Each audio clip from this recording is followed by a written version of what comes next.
between 680 and 700 credit scores, that's going to be a big determining factor whether you should purchase a house with a FHA loan or a conventional loan, because there's some differences between the loans.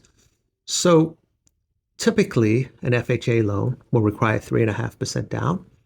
And normally, if you have a credit score of 600 all the way up, you will get the same down payment, the same interest rate, and the same mortgage insurance.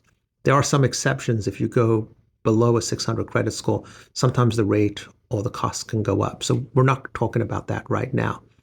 If you purchase with a conventional loan, the lower your credit score, the higher the rate can be, and the higher the mortgage insurance can be. Now, when you just do a comparison to comparison, in most cases, I would tell you below 680, go FHA. And if you're above 680, between 680 and 700, let's do a comparison. Above 700, normally a conventional loan is going to be slightly better. There are some exceptions to this. So Fannie and Freddie have these first-time homebuyer allowances, and it has to do with the area median income. In some states, if you're below 80% of the area median income, all the adjustments are canceled out. And then there is definitely some areas when you're a first-time homebuyer, you can go up to 100% of the area median income. And if you're in one of those high-cost states, and there's a lot of them mostly on the east and west coast, you can actually do 120% of the median income. But why that's relevant, if you fall into that category where you are a first-time homebuyer and you're below that income level, all the adjustments pretty much will be eliminated.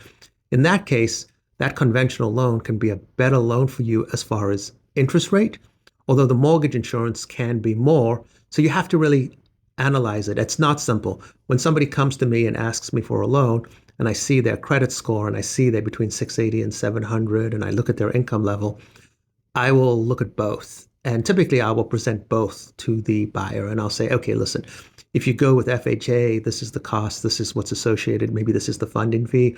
And if you go with conventional, this is what the rate is, this is what the mortgage insurance is. Sometimes people don't actually even qualify for both. Pretty much if you're going to qualify for a loan, you're going to qualify for an FHA loan.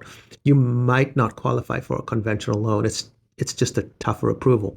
But for purposes of getting started, if your credit score is between 680 and 700, that's where it shifts back and forward. And the lender should really analyze that out for you and should present you with both options so you can make a real determination what's going to work for you.